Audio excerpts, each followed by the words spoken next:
नमस्कार, बहुत स्वागत है आपका हमारे इस खास कार्यक्रम में। मैं हूं आपके साथ साधना बत्रा। हिंदू धर्म में तीज का विशेष महत्व है। पति की लंबी उम्र के लिए महिलाएं ये व्रत रखती हैं। अखंड सौभाग्य के लिए हरियाली तीज का व्रत रखा जाता है। आज इसी पर बात होगी कि इस तीज के त्योहार पर आप क्या कुछ कर सकते हैं और व्रत किस प्रकार से रख सकते हैं, पूजा की विधि क्या है। हमारे साथ स्टूडियो में खास मेहमान मौजूद हैं। ज्योतिषाचार्य रंजना राणा जी मौजूद हैं। रंजना जी, बहुत स्वागत है आपका। नमस्कार, धन्यवाद। रंजना जी, तमाम दर्शकों को ये बताइए कि तीज का त्योहार है और किस प्रकार से हम ये व्रत रख सकते हैं और तीज पर क्या कुछ खास रहता है तमाम महिलाओं के लिए, तमाम बहनों के लिए। सबसे पहले सब लोगों का हरियाली तीज की हार्दिक शुभकामनाएं। और हम ये देखते हैं कि श्रावण मास की तीसरी तिथि को ये व्रत मनाया जाता है। और पौराणिक कथा के अनुसार ये जो व्रत है ये सबसे पहले पार्वती जी ने रखा था, क्योंकि पार्वती जी चाहते थे कि देवों के देव महादेव के साथ उनका विवाह हो जाए। इसलिए उन्होंने 107 वर्ष तक घनी तपस्या की थी और उसके बाद वो 108वें वर्ष में शिव जी ने उनकी तपस्या स्वीकार की और उनका मिलन हुआ। और उसके बाद हम देखते हैं कि ये व्रत सबसे पहले, जैसे हमने कहा है, हरियाली तीज का व्रत सबसे पहले पार्वती जी ने रखा था। और हम ये देखते हैं कि आज के दिन सब सुहागिन स्त्रियां ये व्रत को बहुत ही ज्यादा हर्ष और उल्लास के साथ रखती हैं। इसके साथ साथ जो कुंवारी कन्याएं हैं वो भी अगर चाहें तो ये व्रत को रख सकती हैं। बहुत ही सरल व्रत है, इसको रखने से बहुत ही ज्यादा अच्छा रहता है। कई जगहों पे हम देखते हैं कि पुरुष भी ये व्रत रखते हैं और वहां पे ये माता जी को अच्छे से पालकी में बैठा के उनकी झांकियां निकालते हैं, तो वो भी इस व्रत को रखते हैं। हरियाली तीज वाले दिन हम ये देखते हैं कि ये जैसे 6 तारीख को 7:52 संध्या समय से ये शुरू होकर ये दूसरे दिन रात को 10:05 तक ये व्रत रहेगा। और इसमें हम ये देखते हैं कि अच्छे से सब लोग अच्छे कपड़े पहनते हैं, नए कपड़े पहनते हैं, मेहंदी लगाते हैं, आलता लगाते हैं, चूड़ियां लगाते हैं और हरा रंग पहनते हैं, क्योंकि हरा रंग जो है वो प्रकृति, जो पार्वती माँ है वो प्रकृति की देवी है और इसीलिए इस हरे रंग को धारण किया जाता है। और इस समय जैसे कि सावन का महीना है, बारिश हुई होती है, हर तरफ हरियाली छाई होती है, तो यही इसका प्रतीक है कि इस समय जैसे आसपास हरियाली है, जैसे आसपास इतनी खुशियां हैं, यही खुशियां हमको अपने जीवन में भी लानी चाहिए और इस हरे रंग को आज हमें धारण करना चाहिए। और ये हम देखते हैं कि इस समय इंद्रदेव की भी पूजा होती है, जल की पूजा होती है, नदियों में पूजा होती है, वृक्ष की पूजा होती है। तो इस दिन हम देखते हैं कहीं पे भी हमको कोई भी पौधे को या वृक्ष को हमें बिल्कुल भी काटना नहीं चाहिए, उसको बिल्कुल भी खंडित नहीं करना चाहिए। तो ये व्रत जो है ये अच्छे से मनाया जाता है। और इसकी जो विधि है हम देखते हैं कि सब जो सुहागिनी है या जो भी ये व्रत रख रही हैं वो अच्छे से जाती हैं बगीचे के अंदर और वहां जाकर शिव जी का एक मिट्टी का स्वरूप बनाती हैं, माता जी की एक प्रतिमा रखती हैं और उससे उनको गहनों से, रेशमी कपड़े से अच्छे से उनको चुनरी उड़ाती हैं। और उसके बाद वहां पर उनकी एक कथा होती है, जो कथा एक जो भी वहां पे औरत होती है वो अच्छे से वो कथा सुनाती है, क्योंकि जब तक ये कथा नहीं सुनाओ उसमें इसको अच्छा नहीं माना जाता। जरूरी है कि ये कथा हमें जरूर सुननी चाहिए। कथा सुनने के बाद जैसे हम ये देखते हैं कि अच्छे से ये हम जो थाली है ये लेकर जाते हैं, उसके बाद ये थाली ले जाकर हमको अपने घर ले जाना चाहिए और जो हमारे घर में हमारी सास हैं उनके हमें पांव छू के उनको हमें देना चाहिए, उनका आशीर्वाद जरूर लेना चाहिए अखंड सौभाग्यवती रहने के लिए। बिल्कुल रंजना जी, ये भी कहा जाता है कि तीज के दिन तमाम महिलाओं को 16 श्रृंगार करना चाहिए। तो तमाम दर्शकों को और तमाम जातकों को और विशेष तौर पर तमाम उन महिलाओं को, उन बहनों को आप ये बताइए कि 16 श्रृंगार में हम क्या क्या इस्तेमाल कर सकते हैं, क्योंकि हम ये देखते हैं कि जो हमारी दिनचर्या चल रही है, काफी बिजी शेड्यूल भी चलता है, तो ऐसे में 16 श्रृंगार नहीं कर पाती हैं कई महिलाएं और कई बहनें। तो तमाम दर्शकों को आप बताइए। देखिए 16 श्रृंगार जो है इसका हमें थोड़ा महत्व समझना चाहिए। सबसे पहले जो है चुनरी, चुनरी जो है वो हमारी आबरू का प्रतीक है, इसलिए चुनरी जरूर हमको ओढ़नी चाहिए, इससे बहुत ज्यादा लाभ होता है। हम ये देखते हैं इस दिन एक दूसरे को चुनरी भी दी जाती है और पीहर से भी ये चुनरी आती है और ससुराल से भी चुनरी जरूर मिलती है, नहीं तो कोई और वस्त्र भी मिल सकता है। इसके बाद हम देखते हैं बिंदी, ये बहुत ही अनिवार्य होती है, क्योंकि बिंदी जो है ये यहाँ मस्तक में जब हम लगाते हैं उससे हम देखते हैं कि हम जो हमारी हमारी जो सोचने की शक्ति है वो अच्छी हो जाती है। और क्योंकि बिंदी जो होती है वो चंदन की होती है, उसमें हम लोग थोड़ी सी रौली डाल के उसको हम लगाते हैं, तो उससे जो होता है एकदम हमारा मस्तिष्क शांत हो जाता है। तो हमारी जो सोचने की शक्ति, हमारी स्मरण शक्ति जो है वो बहुत ही ज्यादा बढ़ जाती है। मेहंदी लगाना बहुत जरूरी होता है, क्योंकि मेहंदी लगाने से एकदम शीतलता हमारे अंदर आती है। और कोई भी रिश्ते को निभाने के लिए अच्छी सोच होनी चाहिए, शीतलता होनी चाहिए, और एक आबरू हमें हर रिश्ते में मेंटेन करनी चाहिए। इससे साथ साथ हम ये देखते हैं कि जैसे अंगूठी होती है या चूड़ियां होती हैं या गले का हार होता है, ये सब चीजें हमारे एक ऐसे प्रतीक है। यहाँ पे जैसे हम साइंटिफिकली देखें तो एक प्रेशर पॉइंट्स होते हैं, उनके करने से जब हम दबाते हैं, क्योंकि ये जो अंगूठी ये जो हम लोग पहनते हैं, इसमें ये जो नस हमारी है ये हमारे हृदय चक्र से जुड़ी हुई होती है। और यहाँ पे जब स्पंदन होता है तो हमारे रिश्ते जो है वो बहुत ही ज्यादा इम्प्रूव हो जाते हैं। और चूड़ियां भी जब यहाँ हम पहनते हैं तो जितने भी हमारे शरीर की नसें हैं वो यहाँ होती हैं। हमेशा यहाँ पे फ्रिक्शन रहने से हमारा शरीर में स्वास्थ्य बढ़ता है और हमारे सोचने की और हमारे हर काम करने की शक्ति बढ़ती है, क्योंकि हमारी ब्लड सर्कुलेशन इम्प्रूव हो जाती है। और गले में पहनने से भी हम ये देखते हैं कि जो हमारे यहाँ सर्वाइकल स्पॉन्डिलोसिस है वहाँ पे हल्का सा प्रेशर पड़ता रहता है। तो इसीलिए हमको जो जैसे कई बार लोगों को हेडेक्स होती हैं या और प्रॉब्लम्स होती हैं वो भी हमारी ठीक हो जाती हैं। इसी तरह हम देखते हैं हर 16 श्रृंगार के पीछे कोई ना कोई साइंटिफिक कारण अवश्य होता है। बिल्कुल अंजना जी, देखिए ये भी कहा जाता है कि तीज के त्योहार के दिन क्योंकि माता पार्वती और भगवान शिव जी को याद किया जाता है, उनकी पूजा की जाती है, क्योंकि सावन का महीना भी चल रहा है। तो ऐसे में तमाम दर्शकों को आप ये बताइए कि सावन का महीना और तीज के त्योहार के बीच में क्या कनेक्शन है?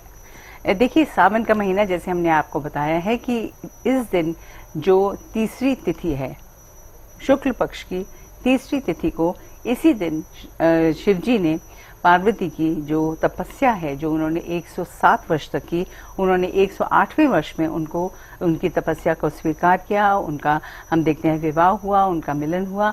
और उसके बाद हम ये देखते हैं ये दिन बहुत ही ज्यादा हमारे लिए इम्पोर्टेंट माना जाता है।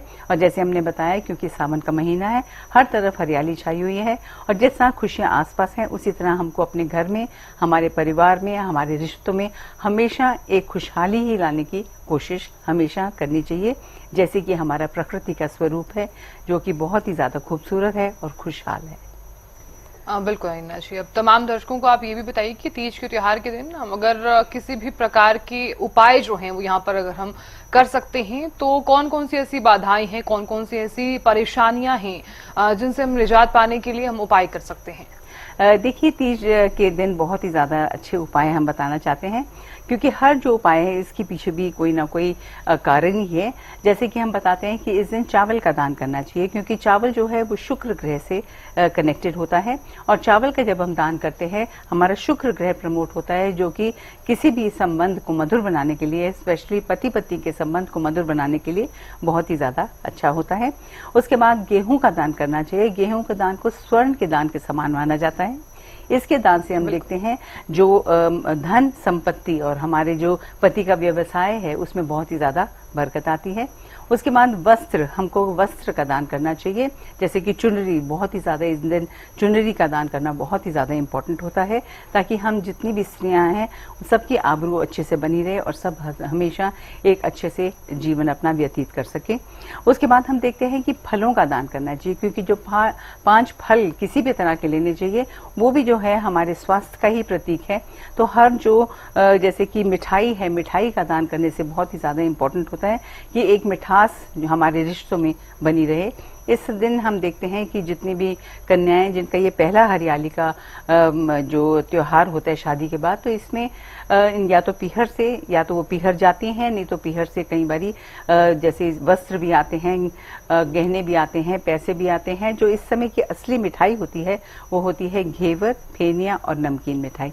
और फलों का हमको जरूर अपने जो बच्चे हैं, जो हमारी घर की सुहागन स्त्री हैं, उनको हमें देनी चाहिए। और जितनी भी सुहागन स्त्री हैं उनके लिए मेहंदी, अलता, बिंदी, पायल, ये हर चीज को हमको देना चाहिए। उससे बहुत ही ज्यादा इनके लिए अच्छा रहता है। इसके साथ साथ हम ये देखते हैं कि आज का दिन 11 पीली गांठ हल्दी की, वो भी हमको पार्वती जी को चढ़ानी चाहिए, क्योंकि उसके चढ़ाने से हम देखते हैं, क्योंकि 11 जो हल्दी होती है वो बृहस्पति का प्रतीक होता है और बृहस्पति ग्रह की हमें आशीर्वाद मिलना बहुत ज़रूरी होता है अगर हम अच्छा दाम्पत्य जीवन चाहते हैं। इसलिए इस दिन हमको 11 हल्दी की गांठ ज़रूर भगवान के सामने चढ़ानी चाहिए और उसके साथ साथ चने की दाल अगर भी हम चढ़ाएंगे वो भी बहुत ही ज़्यादा अच्छा होता है, क्योंकि जैसे हमने बोला वो गुरु ग्रह का प्रतिनिधित्व करते हैं। बिल्कुल अन्ना जी, अब जिक्र कर लेते हैं क्योंकि तीज के दिन झूला झूलने की भी परंपरा होती है, तो इसके पीछे का आखिरकार कारण क्या रहता है? देखिए, झूला झूलने के लिए इसीलिए होता है क्योंकि जितनी भी औरतें हैं उनके लिए जितना भी हर्ष और उल्लास रहे। लाइफ में बहुत ही ज्यादा प्रॉब्लम सबके जीवन में रहती हैं, क्योंकि आज का दिन इनको एकदम खुश रहना चाहिए। जितनी भी अंदर में इनकी नेगेटिविटी हो या किसी भी कारण की परेशानी हो, झूला झूलने से इनके मन में एक उल्लास भरता है, एक खुशियां आती हैं और यही खुशियां फिर ये लेकर अपने घर जाती हैं और घर के अंदर का भी एटमॉस्फेयर जो है वो बहुत ही ज्यादा खुशनुमा हो जाता है, क्योंकि झूला झूलना बहुत ही ज्यादा अच्छा माना जाता है। इसके साथ जैसे कई बार बहुत सारे लोकगीत भी इसके साथ जुड़े हुए हैं। झूला झूलते झूलते जितनी भी लेडीज होती हैं, सुहागनें होती हैं, कन्याएं होती हैं, वो झूला झूलते झूलते गाने भी गाते हैं और गाने गाने से क्या हो जाता है कि जितने भी जो हमारे स्वर हैं, जो 7 स्वर हैं, वो हमारे 7 चक्रास के साथ कनेक्टेड होते हैं, जो कि इमोशनली हमको बैलेंस करता है। बिल्कुल अन्ना जी, अब जिक्र कर लेते हैं, आपने हाल ही में अभी जिक्र किया है कि बेटी के घर में सिंधारा जरूर जाता है, चाहे वो सास उसे अपनी बहू को दे रही है या फिर एक माँ अपनी बेटी को दे रही है, तो इसका क्या कुछ विशेष महत्व रहता है? इसका विशेष महत्व यही होता है कि हर चीज जो है, क्योंकि इस दिन हमको अपने जो शादी के वाउज हैं ये सोचना चाहिए कि हमारे जो रिश्ते के अंदर मिठास बनी रहे और हमेशा हमारे जितने भी त्योहार हैं उसमें हमेशा ये बताया गया है कि हर चीज में एक दूसरे का सम्मान करना चाहिए, अपनी आबरू एक इन रिस्पेक्ट सबका मेंटेन करना चाहिए और उसके अंदर जरूर चुनरी या आजकल जैसे साड़ी भी देते हैं लोग, वो जरूर देते हैं वस्त्र के नाम पर, और उसके साथ साथ मिठास मिठाई देते हैं ताकि उनके जीवन में वैसे ही मिठास आए। तो इससे ये देना और फल इसलिए देते हैं ताकि उनका स्वास्थ्य ठीक हो। हर चीज के पीछे हम देखते हैं बहुत ही ज्यादा थॉट गई हुई है, बहुत ही ज्यादा सोच गई हुई है। और उसके साथ साथ जैसे मेहंदी आती है, अलता आता है, बिंदी आती है, चूड़ी आती है, हर चीज से एक बारी जब लेडीज को मिलती है उससे उनका मन भी बहुत खुश हो जाता है और उनको पहन के जब वो खुश होती हैं तो घर में आसपास खुशियां जरूर बिखेरेंगी। बिल्कुल अन्ना जी, अब बात कर लेते हैं सुहागिन महिलाएं जो होती हैं वो पति की लंबी उम्र के लिए व्रत भी रखती हैं तीज के दिन, यानी कि आज के दिन व्रत भी रखती हैं और कई जातकों ने रखा भी होगा। तो इसके पीछे आप ये बताइए कि क्या कुछ कारण रहता है और पति की लंबी उम्र के लिए अगर वो कामना कर रही हैं तो क्या ये व्रत करवा चौथ की तरह ही होगा? देखिए, हम देखते हैं जो हरियाली तीज का व्रत है ये करवा चौथ के व्रत से ज्यादा कठिन है, क्योंकि हम देखते हैं करवा चौथ में तो वो सुबह अगर जैसे सरगी खाती हैं तो संध्या के समय जब चंद्रमा आते हैं तो वो उसको जल अर्पण करके अपना जो व्रत है उसका पारण कर लेती हैं। मगर हरियाली तीज का व्रत हम देखते हैं जैसे अभी भी 6 अगस्त को शाम को 7:52 पे शुरू होगा और दूसरे दिन जाकर ये रात को 10:05 पे खत्म होगा, उसका पारण का समय है। इसलिए हम देखते हैं ये व्रत पूरा इनका चलेगा शाम को 7:52 से लेके सारी रात और दूसरे दिन शाम को ही वो इसको पारण कर सकती हैं। इसलिए हम देखते हैं कि इसमें जो समय है वो बहुत ही ज्यादा लंबा बन जाता है और ये हम देखते हैं हरियाली तीज का व्रत करवा चौथ के व्रत से ज्यादा कठिन होता है। बिल्कुल अन्ना जी, अब बात कर लेते हैं कि पूजा की विधि का क्या महत्व रहता है और पूजा की जो सामग्री रहती है इस दिन क्या क्या इस्तेमाल हम कर सकते हैं इसमें? इसके अंदर हम देखते हैं पूजा की सामग्री में बहुत ज्यादा जैसे कि बताया जाता है कि अच्छे से अपना 16 श्रृंगार करके जितनी भी लेडीज हैं उनको ज्यादातर लाल रंग पहनती हैं या हरा रंग तो बहुत ही जरूरी होता है, हरा या लाल या खिले हुए रंग जैसे पीला रंग भी पहन सकती हैं, मगर इस दिन काला और सफेद रंग जो होता है वो बिल्कुल वर्जित होता है। और उसके साथ साथ हमको एक थाली सजानी चाहिए जिसमें हमको जोत रखनी चाहिए, चावल और तिलक लगाने का सिंदूर रखना चाहिए और साथ में जो मिठाई है जैसे घेवर है या खीर है या फेनिया है या कोई नमकीन भी रखना चाहे या बादाम है या कैसे भी रखना चाहे वो अपने थाली में सजाकर और जरूर सिंदूर रखें जो कि हम पार्वती माँ को हम चढ़ाएं और यही सिंदूर फिर हमको अपनी मांग में लगा लेना चाहिए। और ये समय हम देखते हैं संध्या के समय हम बगीचे में जाकर इसकी अच्छे से पूजा करते हैं, देवी माँ के सामने उनको हर चीज चढ़ाते हैं, गहने हैं, जो चुनरी है और चूड़ी है, हर चीज काजल है, वो सब उनको चढ़ाते हैं। जैसे हम तैयार हैं उनको उनको भी तैयार करते हैं और उनका आशीर्वाद लेते हैं। जो है इसकी कथा हम सुनते हैं। उसके बाद जैसे होता है घर जाकर हम अपनी सासू माँ के साथ ही करते हैं, उनका इज्जत और मान करते हैं। तो इसी तरह हमको ये पूजा और पाठ करना चाहिए, इससे बहुत ही ज़्यादा हमको लाभ मिलता है। इसके साथ साथ हम ये देखते हैं कि आज के दिन छापा भी लगाते हैं कई औरतें, और वो छापा जो है घर के बाहर, जो आपका मुख्य द्वार है उसके बाहर पूरी हथेली के ऊपर लगाया जाता है, हल्दी के साथ लगाया जाता है, क्योंकि हल्दी जो है जैसे हमने बताया है बृहस्पति ग्रह का प्रतिनिधित्व करती है। तो उससे लगाने से, घर के बाहर छापा लगाने से बहुत अच्छा होता है, हमको गुरु ग्रह का आशीर्वाद मिलता है। उसके बाद होता है कुमकुम से भी हम हाथ में लगाकर उसको छापा लगा सकते हैं, क्योंकि कुमकुम ग्रह जो है वो मंगल के साथ जुड़े हुए हैं, लाल रंग है उसका, और मंगल ग्रह का आशीर्वाद अपने गृहस्थ जीवन के लिए भी बहुत ही ज्यादा आवश्यक होता है। उसके बाद है मेहंदी का भी हम छापा लगा सकते हैं, क्योंकि मेहंदी का जो छापा है वो हमारे अंदर एक शीतलता पैदा करता है, और जितनी भी नकारात्मक ऊर्जा हमारे अंदर होती है वो खत्म हो जाती है, एक सकारात्मक ऊर्जा आती है, और हमारे अंदर जब अच्छा फीलिंग्स आएंगी तो डेफिनेटली वो आसपास भी हम सब लोगों का सम्मान करेंगे, इज्जत करेंगे, और इसके लिए बहुत ही ज़्यादा ज़रूरी होता है इन दिनों में इनको करने के लिए। और इसके साथ साथ और भी बहुत सारे उपाय हैं जो हम कर सकते हैं अपने गृहस्थ जीवन को इम्प्रूव करने के लिए। बिल्कुल अंजना जी, अब बात कर लेते हैं कि नंबर्स के हिसाब से क्या कहते हैं कार्ड्स, यानी कि तमाम दर्शकों को आप ये बताइए कि 1 नंबर वाले तीज के दिन क्या कुछ खास कर सकते हैं। 1 नंबर वालों के लिए हम देखते हैं कि इनके लिए भी आज का दिन बहुत ही ज्यादा अच्छा रहने वाला, हर्ष और उल्लास के साथ भरा हुआ होगा। और इनके लिए हम ये बताना चाहते हैं कि इनको तुलसी जी की जरूर पूजा करनी चाहिए, उसके ऊपर जल चढ़ाना चाहिए, केसर युक्त जल चढ़ाएं, और उसके साथ साथ उसके सामने दिया भी जलाएं, और अपने पति के लंबी आयु और अच्छे स्वास्थ्य और सुख समृद्धि के लिए प्रार्थना अवश्य उनको आज के दिन करनी चाहिए। बिल्कुल अन्ना जी, बात कर लेते हैं 2 नंबर वालों की। 2 नंबर वाले क्या कुछ खास कर सकते हैं तीज के दिन। 2 नंबर वाले हम देखते हैं उनके लिए बहुत जरूरी है कि आज का दिन ओम गौरी नमः इसका मंत्र इनको 108 बार अवश्य करना चाहिए। उसके साथ साथ हम ये देखते हैं इनको शिवलिंग के ऊपर केसर युक्त जल से उनका अभिषेक करना चाहिए, और उनके सामने बैठ के ये मंत्र करने से बहुत ही ज्यादा इनके लिए अच्छा रहेगा। इनको संपूर्ण आशीर्वाद मिलेगा शिव जी का भी और पार्वती जी का भी। बिल्कुल अन्ना जी, 3 नंबर वालों के लिए क्या कहते हैं कार्ड्स। 3 नंबर वालों के लिए भी हम देखते हैं दिन बहुत ही अच्छा रहने वाला है, हर तरफ से इनके लिए बहुत ही ज्यादा इनको आज का दिन अच्छा रहेगा। और इनके लिए हम यही सजेशन देते हैं कि इनके लिए बहुत जरूरी है कि ओम नमः शिवाय का मंत्र करें, और साथ में शिवलिंग के ऊपर जाकर इनको 21 बेलपत्र चढ़ाने चाहिए, और वहां पर बैठ के ओम नमः शिवाय, ओम पार्वती नमः का मंत्र 108 बार करें। ऐसे करने से उनको आशीर्वाद मिलेगा और इनका जो रिश्ता है वो बहुत ही ज्यादा मधुर हो जाएगा।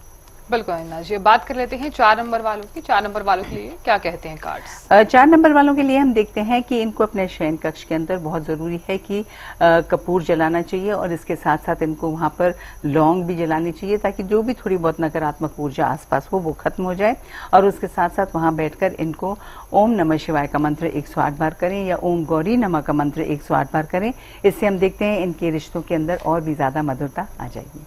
बिल्कुल अन्ना जी, बात कर लेते हैं 4 नंबर वालों की। 4 नंबर वालों के लिए क्या कहते हैं कार्ड्स। अब हम देखते हैं कि 4 नंबर वालों के लिए जैसे हमने बताया है कि इनको अपने शयन कक्ष में कपूर जलानी चाहिए, उससे बहुत ज्यादा इनको लाभ मिलेगा।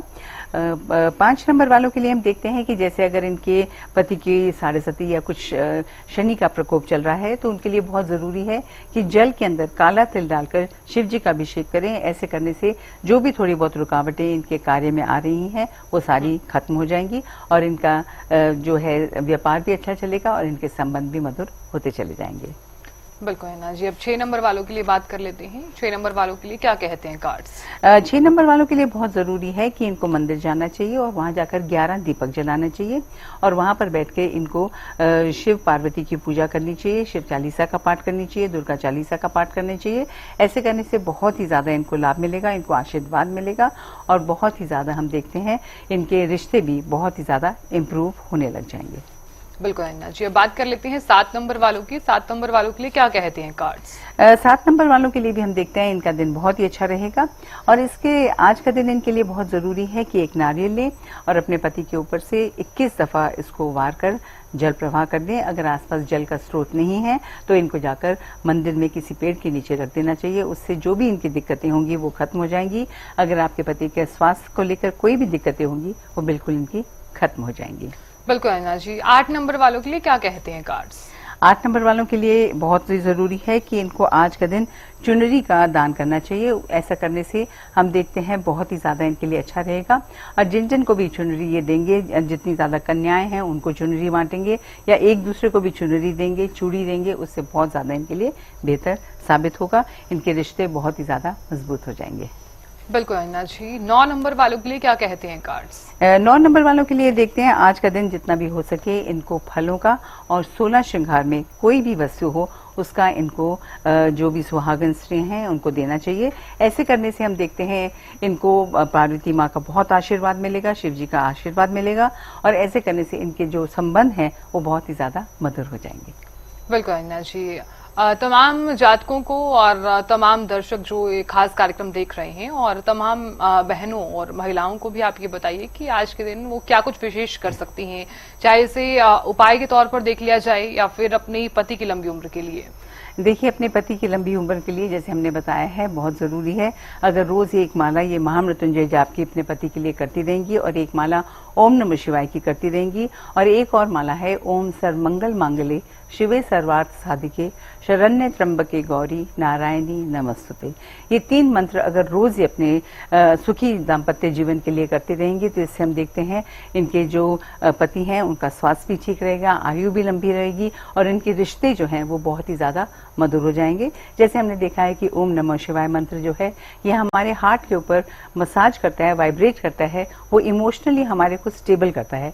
इसलिए ये जो पंचाक्षर मंत्र है ये बहुत ही ऊंचा मंत्र है और इसको करने से और सर्वमंगल मांगल्य मंत्र करने से और महामृत्युंजय करने से बहुत ही ज्यादा हमारे लिए अच्छा होगा। जरूरी ये है कि जो भी हम पूजा पाठ आज करें उसका जो मेन एसेंस है वो हमको हमेशा याद रखना चाहिए कि हमको अपने पति पत्नी को हमेशा एक दूसरे का सम्मान करना चाहिए, एक दूसरे की अंडरस्टैंडिंग हमेशा समझना चाहिए एक दूसरे को और कभी भी जो भी प्रॉब्लम हो जैसी भी हो उसको आराम से उसके बात करनी चाहिए। कभी भी एक दूसरे से कुछ छुपाना नहीं चाहिए। 2 जने इकट्ठे रहते हैं, लड़ाई जरूर होती है मगर कभी भी लड़ाई कर सोना नहीं चाहिए क्योंकि रात को अब सोएंगे दोनों ही सो नहीं पाएंगे और दोनों का स्वास्थ्य भी बिगड़े और फिर बात जो रिश्ते हैं उसमें खटास धीरे धीरे आती चली जाएगी। छोटे छोटे उपाय हैं, जरूर करते रहिएगा और अपने रिश्तों को मजबूत कीजिए, हमेशा खुश रहिए और खुशियों को बांटते रहिए। बिल्कुल अन्ना जी, बहुत बहुत शुक्रिया तमाम जातकों को बताने के लिए किस प्रकार से तीज का त्योहार रहने वाला है और क्या कुछ खास जो है वो तमाम जातक कर सकते हैं। तो देखिए, तमाम दर्शकों के लिए एक बार फिर से कहना चाहेंगे कि हरियाली तीज आप भी खुशी के साथ मनाइए, अपने परिवार के साथ मनाइए। फिलहाल इस खास कार्यक्रम में इतना ही। देखते रहिए हरियाणा न्यूज। नमस्कार।